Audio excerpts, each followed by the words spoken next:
TDP జాతీయ కార్యదర్శి నారా లోకేష్ చేపట్టిన యువగళం పాదయాత్ర 400 రోజులు పూర్తి చేస్తామని, ప్రభుత్వం ఎన్ని అడ్డంకులు సృష్టించినా సాధించి తీరుతామని అమలాపురం పార్లమెంట్ ఇన్ఛార్జ్ గంటి హరీష్ మాధుర్ తెలిపారు.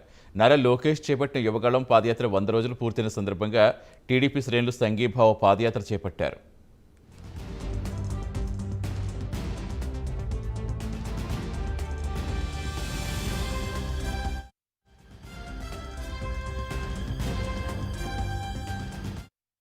ఈ యువగలంని కొనసాగనివ్వకుండా ఎన్ని ఆటంకాలు సృష్టించిందో మీ అందరికీ తెలుసు. ఆనాడు జియో నంబర్ 1 అని ఒకటి తీసుకొచ్చి ఆయన ప్రచారం వెహికల్ లాక్కోవడం జరిగింది. ఆయన ఎక్కడన్నా పబ్లిక్లో మాట్లాడితే ఆయన మైక్ లాక్కోవడం జరిగింది. ఆయన కనీసం రోడ్డు మీద నించుని ప్రజలందరికీ కనిపించాలని అనుకుంటే అది కుర్చీ కూడా లాక్కునే పరిస్థితికి వచ్చింది. కానీ ఆయన ఒకే ఒక సంకల్పంతో ఉన్నారు, ఆయన ఒకే ఒక ఆలోచనతో ఉన్నారు.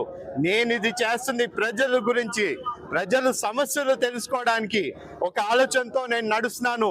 మీరెన్ని ఆటంకాలు సృష్టించినా ఖచ్చితంగా నేను యువగలం 400 రోజులు పూర్తి చేస్తానని కూడా ఆయన తెలియజేయడం జరిగింది.